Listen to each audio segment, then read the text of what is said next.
movement of well-being and mindfulness and everything. I think it's a movement right now that, you have to detox the brain and all these computers and the screens and everything. And we are really, here in Sweden anyway, we are really looking into the nature because we have science that show us that, when you are in the forest or on the water, in the sea or everything, your blood pressure goes down and you have the whole body is feeling, and especially the brain feels very well. So I think, don't you think when we see more and more science about this, I think people needs to go back to the nature because we are a part of the nature. We have to, land in that kind of thought.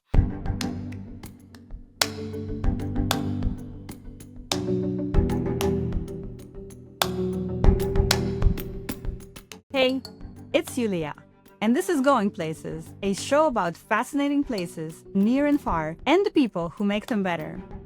Welcome back to the show, everyone. This is your host, Julia Denisyuk.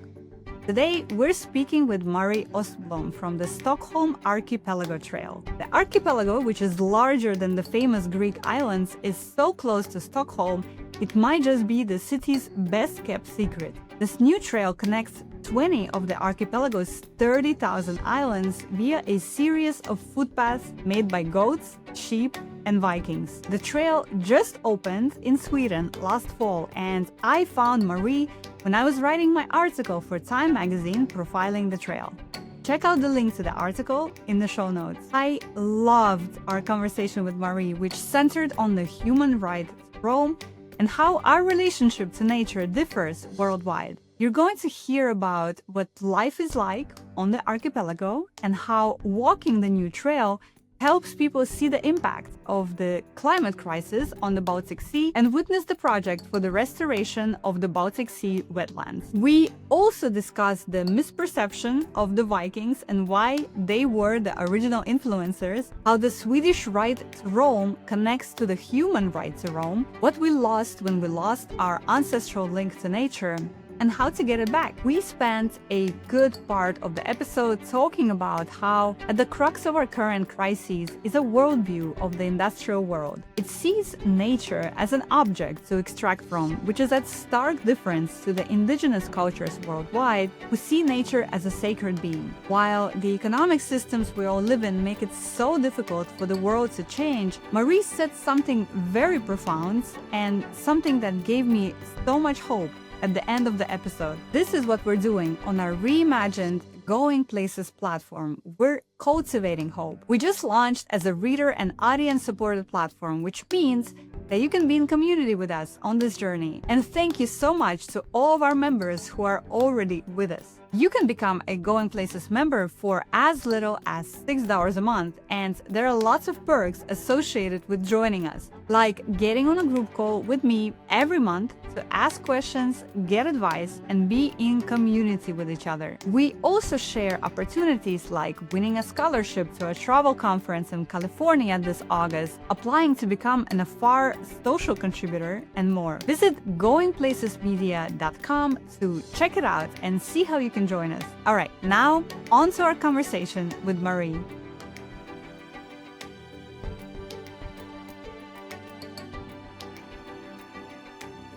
Hi Marie, welcome to the show. I'm so excited to speak with you again.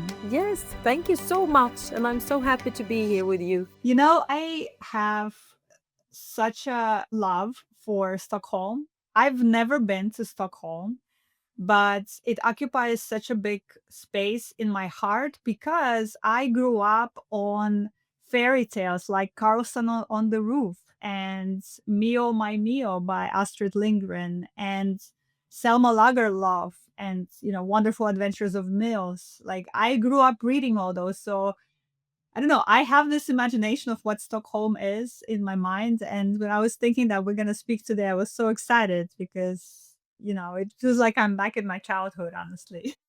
That is so wonderful. It's so wonderful that you're telling me this. And I really can see your childhood when you telling me that you have read these things. Yes. Carlson on the Roof is, I mean, it was huge in Soviet Union. I know that. They really, because I think the Pippi Longstocking girl, I think she is maybe the famous character in the rest of the world, but in Russia there is Karlsson on the Roof, and I really like that one too, and especially in Stockholm because it's so much Stockholm. Exactly, and those roofs of those houses, it's we'll link to it in the show notes so you guys can check it out. And there was even a cartoon made by Soviet animators that was so popular that was all about Carlson. Really? I didn't know. Yes, I'll have to see if there is like somewhere a version with English translation because that cartoon it had many series. It was like a series, and it was extremely popular. And yeah, I grew up watching that, and of course reading the books. And yeah, so welcome. I'm very excited. So let's start off by telling our audience a bit about what Stockholm Archipelago is. Yes, yes, you know Stockholm, and I suppose a lot of people know Stockholm, the capital of Sweden, but it's 14 islands. So you don't realize maybe when you walk around in Stockholm that you have all these bridges. I think it's 52 bridges combining the islands. And then right outside Stockholm in the salt water, because Stockholm have sweet water, and then we also have the salt water. And in the old town, it's a locker. So if you go from the salt water out in the Baltic Sea, you have 30,000 islands, and that is Stockholm Archipelago. And it's very close to the city. Yes, it is. It's a wild spread of the islands, but you can really go from the city of Stockholm, you can go with the boats, especially of course in the summertime, because all the Stockholmers they have houses and they are used to going out in the archipelago in the summer. And then we have a lot of public transportation out in the archipelago to different kind of islands. And we also have the green. We have the islands that is really close to Stockholm, the city, and then we have these kind of big islands with the green, and it's a lot of farming and animals and everything on the islands, and a lot of forest too. So you can really walk some hours in the forest, really, because it's pretty large islands. And then in the outer archipelago, we have these cliffy rock islands, and it's so beautiful. Yeah, and it's very different terrain. My understanding is that the terrain changes, as you just described, the terrain changes as you go through this archipelago. And what really captured my imagination is that 30,000 islands of this archipelago is actually larger than the Greek islands, which, of course, everybody knows about the Greek islands and everybody goes there. But I don't think the Stockholm archipelago is as well known in the world as is the Greek one. If you look in Swedish coastline, all from the north and all down in the Baltic Sea and around it and up at the Atlantic side. Then we have 270,000 islands. So we have absolutely the most islands in the world. And then Stockholm Archipelago is of course one of the largest archipelago of the islands, like you say. And I think it's a very, very, very good secret kept by the Stockholmers because they use the archipelago as their home playground in the summer, I would say. And that kind of brings us to the next thing that was very excited to learn about the archipelago is that most of the islands are uninhabited, but some are inhabited. So on some of the islands, people live year round, it sounds like. And Yeah. I found, for example, the island of Uto to be very interesting when I was doing my research. And by the way, to explain to you guys how Marie and I even got to know each other, I reached out to Marie because I was writing an article about some of the news of the Stockholm archipelago that we're going to cover in a second. And so that's how we first got connected. And then I was like, Marie, you have to come to the podcast and talk about both the archipelago and the trail that we're going to cover because it's just so interesting to me. And again, not very well known among travelers. So when I was doing my research, Uto I found very interesting because it's one of the few, I think, islands in the archipelago that has year-round residents whose ancestors first came there in the 6th century. So doing the math, I think those were Vikings, correct? Yes, that's true. Maybe they gone because in Swedish the Vikings went on the Easter side at Easter down in the Russia, and I think the name Russia is from the Vikings Rusland, because from Sweden we called our Vikings Ruser, so it's Rusland. Yeah, I think it's fascinating because it's a lot of Danish and Norwegian Vikings, and they went on the west to the, Ireland and England and Normandy and everything. But in Sweden, in the Baltic, we went into the Russia, and they say that we gave name to Russia, really, and so we have a lot to learn if we combine our histories. I think we have a lot more to learn about our Vikings, really. That's very interesting. I saw an article the other day when I was preparing for this that also talked about how Vikings, they're misunderstood almost. Like people have these ideas of who Vikings were, these like warriors, these very like, yeah, with the horns. But that article was saying that that's not the whole story. So it sounds like that's also what you're saying, that there's much more to learn about who the Vikings actually were and how they influenced the world around them, right? Yeah, and kept the businesses and, shared innovations with each other, because when they traveled so long, they took some parts with them from other culture and then they mixed it. So I think they have a bad reputation, but I think they made more good than we think. It's interesting for me to think about these ancient ancestors of ours because I also read another article a while back about this group of people in Central Asia. I don't remember right now the name of that group of people, but the article called them the original influencers. Aha!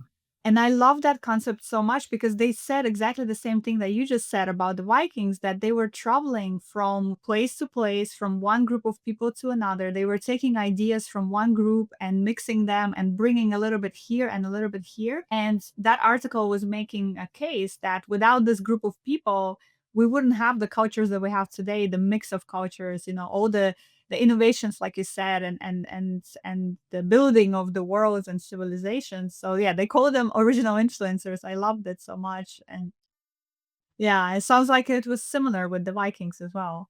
Yeah, but I think so, really, because I think it's really important that we travel, and I know that you know too that if we don't have any travel, if you look at the pandemic time and everything stops. You have your own building and you go around around in the neighborhood, but it's all stop, all the ideas and innovations and everything. So we really have to travel. Yeah.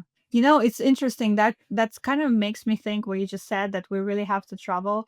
It's a very interesting conversation to me because to move, to travel, to see new places is such a human desire and a human need. But at the same time, we're restricted so much for certain groups of people, right? It's so sad actually that is happening because we understand this is fundamental human need, but then we somebody has the freedom to travel and somebody cannot go anywhere. And it's just such a sad state of the world that that is the case because it's fundamental human need to move, to explore, to see places, right? Yes, I think it's a big part of sustainability, because when we live up here in Stockholm, we talk about this. We have Greta Thunberg, the big activist for the environment. She's really fighting, and we have like flight shame a lot. I think we was the country that that made that, expression, to be ashamed to fly.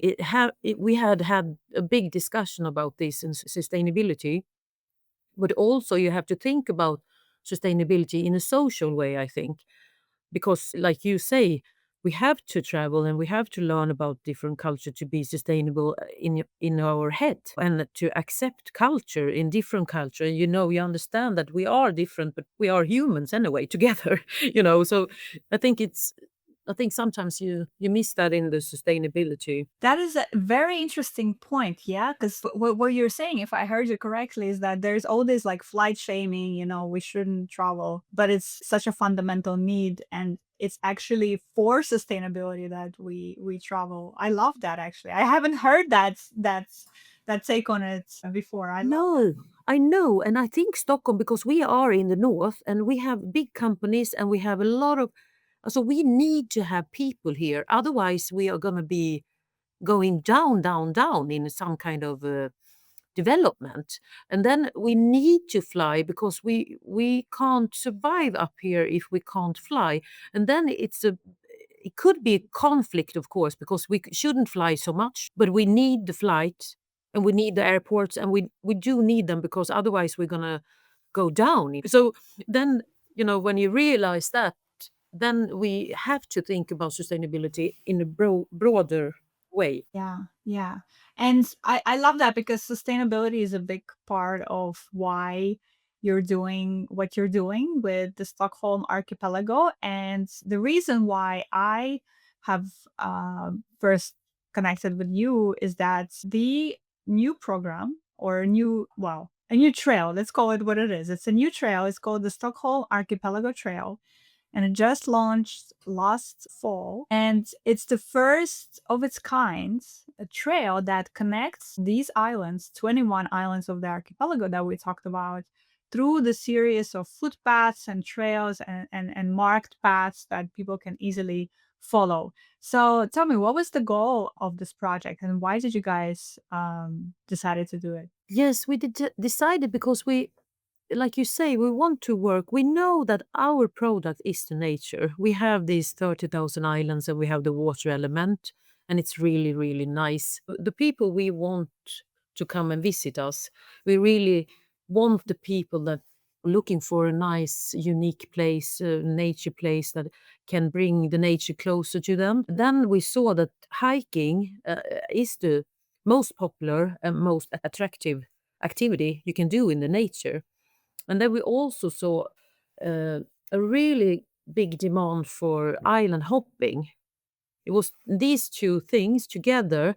And then we thought that we have to have a trail. How about doing a trail over this 30,000 island, but do it in the outer archipelago?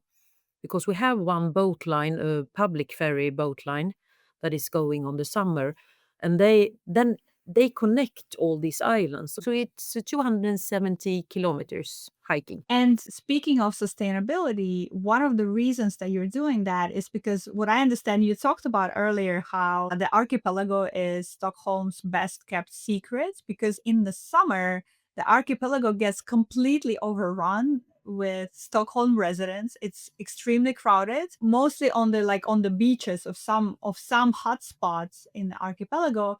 But then when summer is over, the season ends and the archipelago is deserted, which means that people who live there year round, it's very hard for them to make a living. So you're trying to balance it a little bit more and spread out the tourism crowd, attract people from outside of Sweden who don't know about the trail and the archipelago, but have them come in the shoulder season, which you talk about it being the magic season. So there's a lot of sort of you're trying to make the whole experience more sustainable.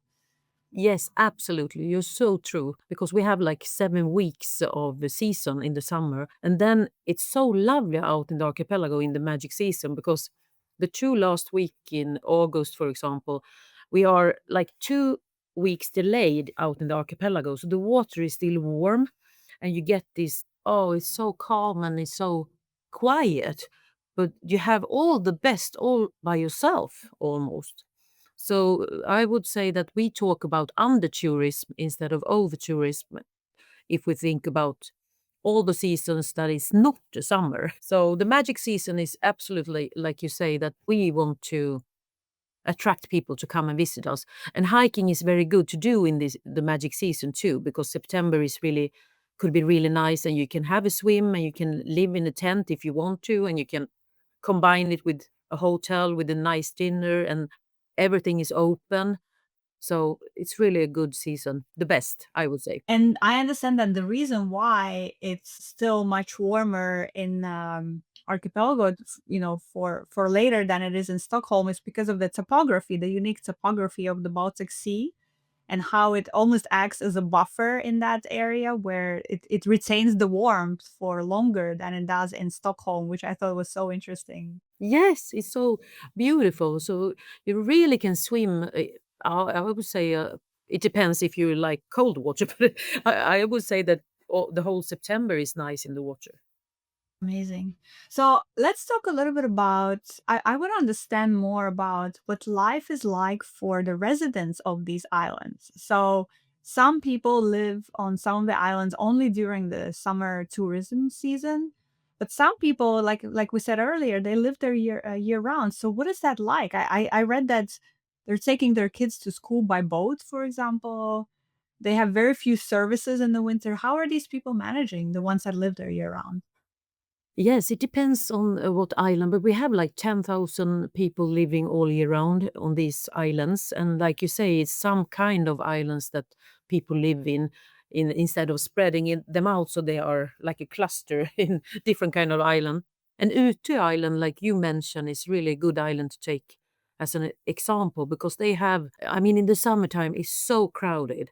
And people used to work there when they are young and they meet each other and they want to live on this island and all the houses is all filled up, you can say, but in the winter it goes down and you have the school open all year round and it's some kids from the mainland too going out, so the teacher meets the kids on the harbor and then they take a boat and they start the first lesson of the day on the boat.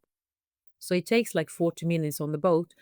And then they had one lesson and then they go to the small school and it's really cute. It's like a red house with white corners, typical Swedish. And then they go home in the afternoon. And they also have a grocery store open all year round.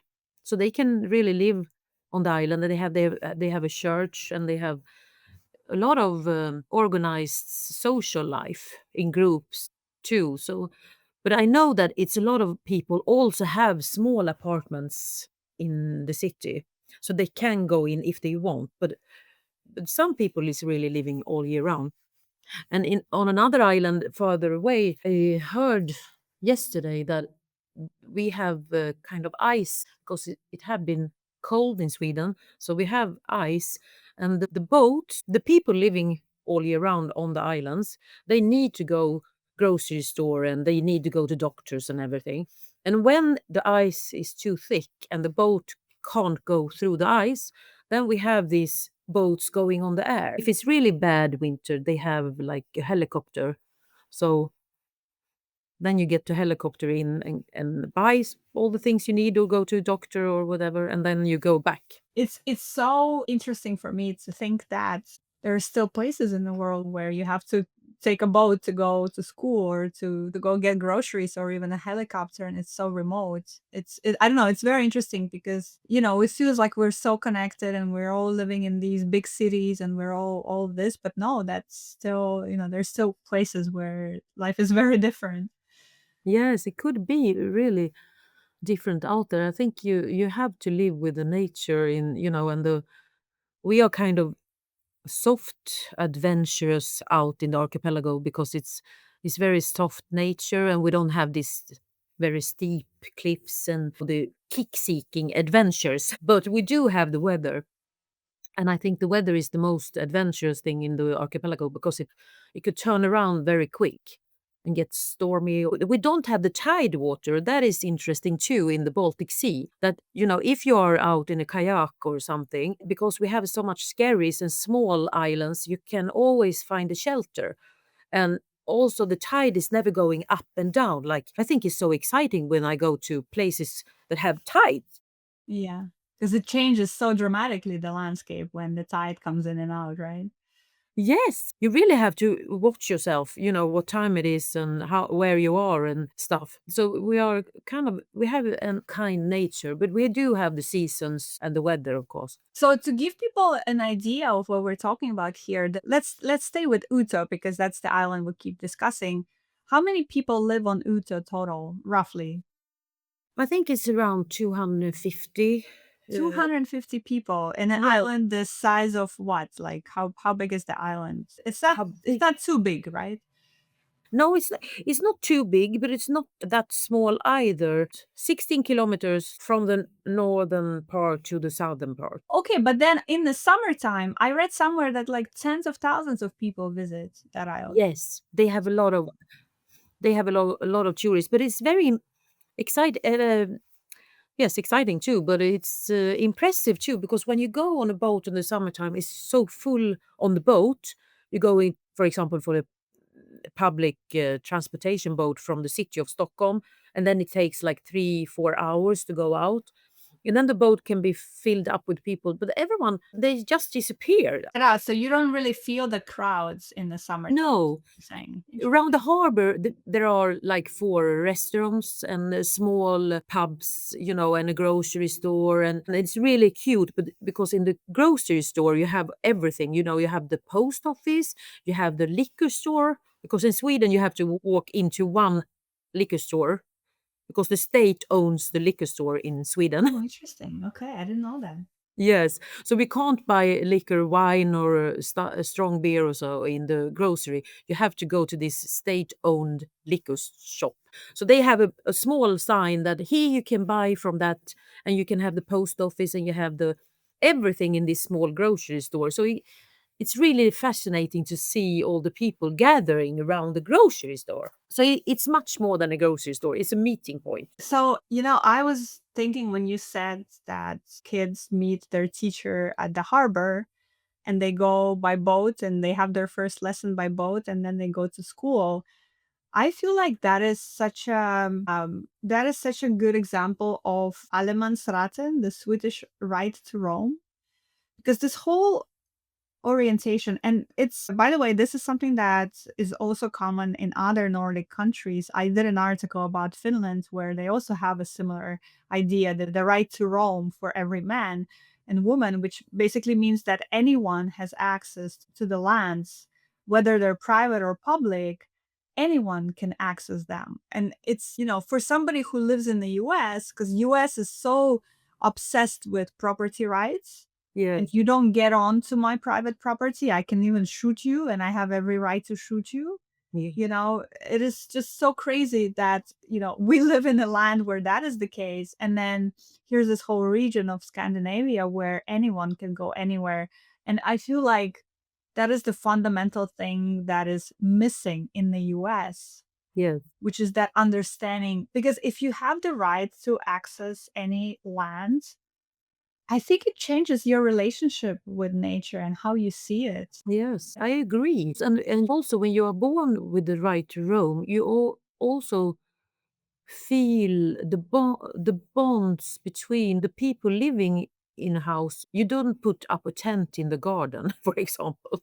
You know how to move in the nature, and you know that we have, like in this allemansrätten, we also have that everyone can go down to the coastline. Nobody can own the coastline, really, because you have some meters from the water that it is for everyone, even if some people, of course, put the fence up and try to. But we really have that. So I think you're right, because I think it's gets into the head, and I think Swedish people use the nature as a living room, really. I think because Norwegian people, for example, they are really used to hiking, and they go up to the mountain, and they are like, we are more like soft, and we go, maybe we have 2 hours off in the middle of the day and the sun is up, and then you buy the lunch, and you find a green spot and sit and eat the lunch, even if it's cold, because we want to be outside. So I think it's a relationship to nature. I think you're right. I wonder, how has it played a role in your own life? Like, do you remember growing up? Like, how did you interact with nature? I wonder. Did you grow up in Stockholm or somewhere else? I grew up a bit north from Stockholm. We went skiing a lot in the mountains and stuff like that. So the winter is my absolutely favorite season too, and it's lovely in the archipelago too, because I love the white. It's only blue sky and the white glimmering snow, and it's so beautiful, and you can breathe. No, but I think it's does something with the brain. And I talked with the family out in the archipelago, what he thinks the nature made for his kids growing up in the archipelago specific. He said that he thought that it's, his kids is taking more responsibility for their own lives. They are stuck in a sailing boat and something happens. It's always happening something, and they have to find a solution, and they are all by themselves on the water, and sometimes they jump in and they jump on a rock and then they get injured and then they have to deal with it. So I think being out in the nature, it's always something that happen, small things and bigger things, and you have to find a solution and you have to be a bit tough. Anyway, he said that he thinks that, it's designing his kids to be a bit more uh, hard and maybe not too fussy about things, even if they have, money and they have big cars and big houses. But when they are out in the archipelago, they have to learn how to live the simple life, and I think that is really good to take with you when you grow up. Do you know if people leave the archipelago, those who live there year round,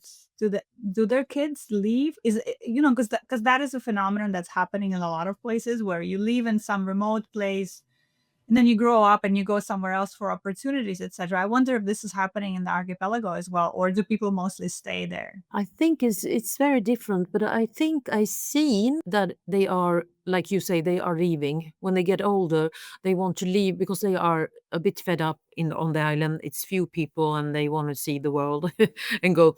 But I always see, I think they are coming back when they get older. And even if they don't live on an island when they get a family, I think they always have a connection. They want their kids to be out in some weeks, not only for 1 week. They want them to experience one summer whole a long time in the archipelago for their kids, to learn how to sail, learn how to fish, have a bicycle on the dirt road, and all these things that they did themselves. You've been to you work so hard on this project, the Archipelago Trail, and you've been there many times. What are some of your favorite sections on the trail, and why? I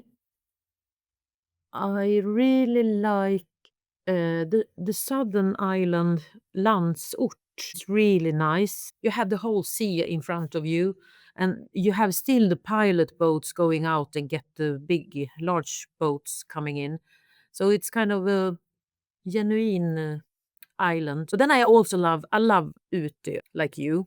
It's so nice because they have everything. They have the white, really beautiful sand beaches, and they also have the cliffs, and they have the pine trees forest, and they have the leaf forest, and they have the farms, and they have the sheep going around, and they have it all. But then also we have Sandhamn is really beautiful. It's all made by sand. Nottarö is also made by sand. So the whole island is sand. So you can imagine the beaches around the island is beautiful. And then up north is a bit wild nature. And I also love the nature up in the North Archipelago because it's not so many houses.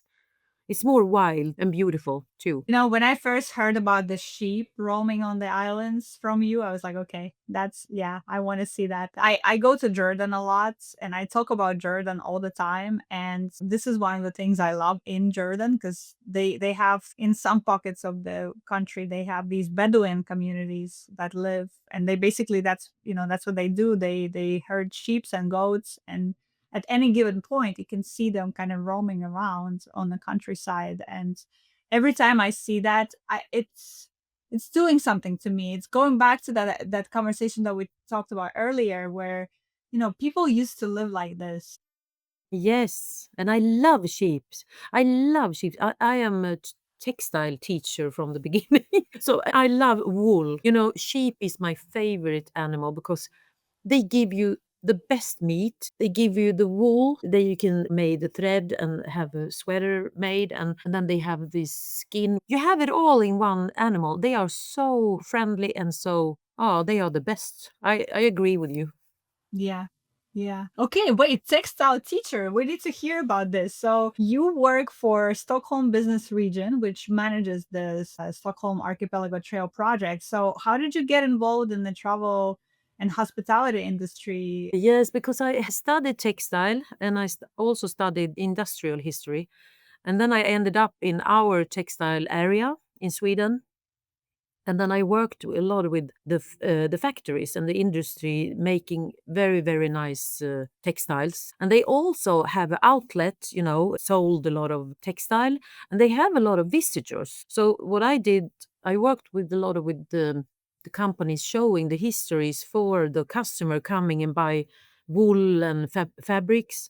And they also got a museum, and they got a guided tour in the industry and everything. So I worked first with the textile area, and then I worked with the iron area, a big, big, large area in Sweden where they took all the iron that built the modern Sweden. We are an iron country. So then I worked a lot with iron. Area is that in Sweden? It's Bergslagen, it's called. It's in the middle. We have these mines, and they have I think it's 88% of the iron going in Europe is from Sweden still. So we are a lot of iron country. That's also something that people don't know about Sweden, I think. No, I know. I think the Eiffel Tower. Now the Frenchman is gonna probably hunt me, but I think the Eiffel Tower is made from iron from Sweden, really. Interesting. So tell me, what would you say the Swedish way of life is? I am so fascinated by that question and that, like, thinking about that, because, I just came back from Finland. I was just in Finland a couple of months ago, and I grew up in Estonia also. Yeah. So, I'm very familiar with. You have lovely beaches and places there too. You talked about earlier how Swedes use nature as their living room. And I also felt that in Finland. Yes. People told me, we go to the forest 3 times a week. And they're not talking about a park in the city. They're talking about forest, but also the forest is just outside. And I remember that even because I used to go to Finland when I was a teenager. We would go to Finland from Estonia to pick strawberries. It was one of the things that you do to make some money in the summer. And I remember to this day how, I don't remember exactly the name of the city now, but literally the forest was right there. You don't even have to go far. And it's so integrated into your life where, again, and coming back to the States here, the forest is, you have to. There's a separation between the city and nature. Where is your forest? If you want to go to a forest right now where you are, how far? I would have to drive for about an hour, hour and a half. There's like around the city of Chicago, there are like forest preserves, but they're not forests in their wild name. They're forest preserves, so they're managed areas of nature. Yes, I can understand that. Yes, I agree with what you say. I think the Scandinavian country is the same, really. I just came home from Iceland. They have a spectacular nature, of course. But I think, anyway, I recognize all, the way of life, that you have the nature and you are used to the nature. And I also see it from other culture, people moving here from other culture. I was so surprised when I realized that going out in the forest could be scary. For me, it's really safe, and you feel so much trust in the forest. But I can understand, really, it's dark and you don't have any lamps, so it's something with the mind. I think it's probably because you have done it when you are so small. Like a child, we have Mulle, the school of Mulle in Sweden. Mulle is a character that small kids and larger kids, and then you learn, you are outside and you are in the forest, and you're getting used to having meals out, and you learn how to do with the sticks to get fire. And in the pandemic you see a lot of Swedish people think they are used to the nature, but then maybe in the last 10 or 20 years they went maybe abroad chasing the sun for vacations, and then they have to stay home under the pandemic and be in Sweden. And then we saw a lot of Swedish people that, in fact, they were not used to being in the nature. So, I also think we have an idea on that we are really used to the nature, everyone. But then I really saw then that some people are not used to the nature and they can't manage it. It's interesting. I love the insight that, some people think that forest is scary, where, you know, if you grew up doing it, then you feel safe in the forest even at night. It's a brilliant insight, I think, to and a great look into this culture that we're talking about here. But then also what you mentioned about people not really knowing how to manage nature anymore. This is the modern life, right? We are so disconnected Yes. from nature, and I guess that touches everybody. You know, here as well. If you look at indigenous cultures of the United States, this is their life. This is their heritage, right? Like the relationship that they have with nature is so beautiful, and I think there's so much to learn from it for us. And also, a lot of them have been disconnected from nature by, you know, reservations, by all these terrible things that the government have been doing to them now there's like a movement for them to go back and get in touch with that part of themselves. But it's affecting everybody, is basically what I'm saying. You know, this disconnect from nature is happening all over the world. But don't you think that the movement, I mean, the movement of well-being and mindfulness and everything, you know, I think it's a movement right now that, you know, you have to detox the brain and all these computers and the screens and everything. We are really, here in Sweden anyway, we are really looking into the nature because we have science that show us that, you know, when you are in the forest or on the water, in the sea or everything, your blood pressure goes down and you have the whole body is feeling, and especially the brain feels very well. So I think, don't you think, when we see more and more science about this, I think people needs to go back to the nature because we are a part of the nature. We have to, you know, land in that kind of thought. But then it's so sad because then we have lost so many knowledge about the nature, the everything. And it's so sad because, you know, I can't understand. That's why I was so interested in the industry history, because I think it's the industry that moved us from the nature, because then we left the farmers and everything and we went into the factories and we have this paying salary work, and then it's the beginning of this era and this terrible world we are in now. And then some people, it's really seeing it and feeling it, I think. I agree with everything you're saying. I read a lot of books on this subject and listen to a lot of podcasts also on this subject. Exactly what you talked about, the movement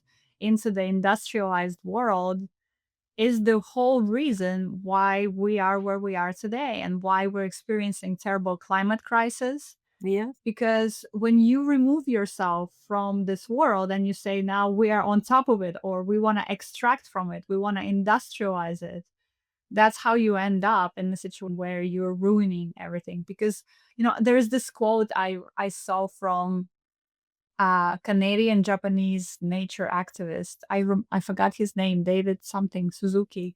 He was a Canadian Japanese, but he says basically, when you see a mountain as not a mountain but a pile of ore, you're going to be wanting to extract all that ore. But when you see a mountain as a deity, because actually I just went to Japan, to Okinawa, and people there, the indigenous people there, they think the mountain is a deity. Even today, I met a 25-year-old guy who told me, I speak to the mountain. I get messages from the mountain. So they cannot touch the mountain. The mountain is sacred, you know? It was So beautiful. like I'm even getting goosebumps, Yeah. goosebumps talking about it, you know? It's that whole, it's a completely different way of seeing the world where yes, it's a resource to extract from, or it's a sacred being that I need to respect, you know? That's why we are in this situation that the world is on Exactly. fire and floods and all of these things, because the industrial mindset of, you know, extract, take, make money, make Make profit. money. Yes, and I think it started even earlier. I think it started when we put up the first fence. You know, when the first fence put up and said, "This is my land," then it all started to go the wrong way. Because when we were nomads and we went round, we borrowed the land, we borrow it from the. But then when someone, you know, wanted to own it, it started there, and then it's all, you know, went, and then industry with all the products, And borders and governments. yes, and all these constructions of the human being. I think it's, and I read something that the only thing human can produce is children, because we can't produce anything else, because everything else we produce in the industry we take from the earth, from the nature, really. It's so true. God, it's so interesting that we ended up here in this spot in this conversation because to me, it's kind of full circle. We sort of started with the right to roam. And now, what you just said, it just struck me. This terrible mindset started when people started putting up fences because the right to roam actually applies to every human being on this planet. Yes, it's true. Yeah. Now, if only we can get a hold of our governments to explain this to them. Yes, we have this economical system that it's so strong, so I can't see how we're gonna change it and come on the right track. It's so hard, but I hope human beings used to be find a way. So I really hope that we can. We'll find a way again. Yes, I love this. One of the things to kind of bring us back to the archipelago is that we talked about how this project is. You want people to know about the archipelago. You want them to learn the way of life there. You want them to learn the nature, to feel the benefits of nature.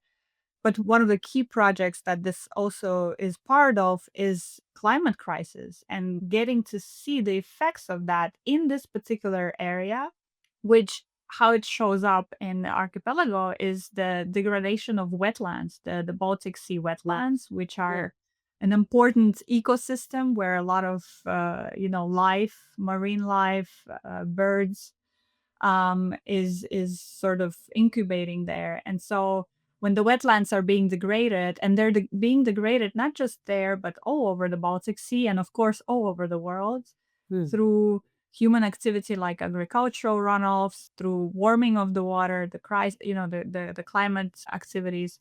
And so you told me earlier that when you go on this trail and you're walking from island to island, you literally can see with your own eyes what people are doing to restore the wetlands. And I found that to be so beautiful as well. yes. It's so nice that you brought it up, because I think it's beautiful too. Because we see the trail as a education trail too. Education about the Baltic Sea and how you can do to make it better, and how you can do with the nature to keep the balance and everything. So then we have the wetland. We have like 4 or 5 wetlands right where the trail goes. So you can see it by yourself that you need to have these wetlands, because it's all about the fishes, the pike and the perch, and get new ones, and then also the sediments on the bottom in the Baltic Sea. So we really have that as a goal for the trail, to learn people and also to work with the businesses to have more activities that is gaining the human and the nature. Hmm. And people want to do that. I feel like that's also something I'm seeing all over the world. We mentioned this a little bit. I think there's sort of a collective raising of awareness Exactly true. I think of so. where our issues are coming from and how do we change that. More and more people around the governments haven't caught up with that yet, but I think the people have. The people have, and the businesses, because I think the businesses is also, because I think that it's good for the businesses, because they take a lot of photos of the activity and then they put out and show, look at our business and our company is doing this for the nature and this for the sustainability, and we work, so it's gaining everyone. It's win-win-win for everyone. So I think maybe we have a good future if you, for the human being, if you think about that you can combine things any way you want to do, but do it for a good reason. Yeah, absolutely. I want to come and see the archipelago for myself. It feels such a unique way to see Stockholm, or to experience that region, right? Because again, like it's funny because for me, I'll say again what we started with, like Stockholm plays a big part in my imagination because of the childhood, and I grew up, thinking of the roof on which Carlson lives. But it's so interesting that so close to the city, you can experience that region in a very different way. And so I hope to come and see it for myself. I loved our conversation today, Marie. I thought it was very beautiful. And I want to close with these two questions. First, what gives you hope in this moment of time? I think the hope is the good in ourselves, and that I think I know a lot of people, and we are so kind to each other, and I think the human race is kind, really, in the heart. I really do. And I think that is hope for the humans, to be more kind to each other and just get the screens to go away sometimes of the day and see each other and see the kindness. I think that is hope. That is so beautiful and such a great reminder for all of us because, it's also hard in this modern life to be away of screens because everything is through the screens. I know. And it's good thing too, because we can eat. So it's a good thing. You can't take them away, and that's not the thing. But I think we do have to find the route to the nature and to ourselves. And that I think the screens are not going to be a part of our human nature based thing. Yeah. Beautiful. Beautiful. I agree with you. I agree with you. And it makes so much sense that you are the person who works on the Stockholm Archipelago Trail because of your own beliefs and how you see nature and how you think about human nature. So I think that's really lovely. Yes. And you're so welcome to the Stockholm Archipelago. Thank you. I invite you to Utö, even if you can live with the locals. Yes, yes. I will come in the magic season and I will stay with the sheep and I will not leave. No, you can sit and do the podcast over there. That's the good thing with the connection. Yeah, it's funny because this is my situation. As I get older, I am so drawn to the idea of living in nature full time. Like I used to always love the city life, but I don't know. I'm just like I have a couple of places on earth that I go to that are nature, and every time it's so hard for me to leave them. Mm. I think my mind, my soul is telling me something. I think, it's interesting. Yeah. Yeah, it is. I think so too. Because maybe it is a part in the middle of our lives that you want to have the city and you want to have all these things happening. But I think it pulls you back to the childhood too. And the place we came from, Yes, exactly. the dirt that we came from, the dirt. Exactly, exactly. So we'll see. But yeah, I definitely want to come. Which place are you going to next? Well, I am going next. I'm going with the work thing though to Berlin. Berlin is the next thing, and it's a city, of course. But then we're gonna go to Ireland on a vacation, and I love Ireland too. So it's an island too.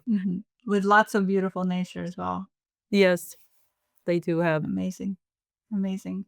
Well, Marie, thank you so much. I had so much pleasure talking to you today. And thank you for telling us about the archipelago and the trail. And for our listeners, definitely check it out. We're going to link to all of these things that we discussed today in the show notes. And if you're in Stockholm, definitely make time for the archipelago and the trail because it's a lovely way to see that region. Thank you for being a part of this. Thank you. Going Places shares stories that help us imagine a better way to live, create, and travel. We are located on the traditional unceded Anishinaabe homeland. Our lovely new theme music is Altercations by Matt Nicholson at Big Score Audio. Our editor is Luciana Boss. We are reader supported. Take care and safe travels.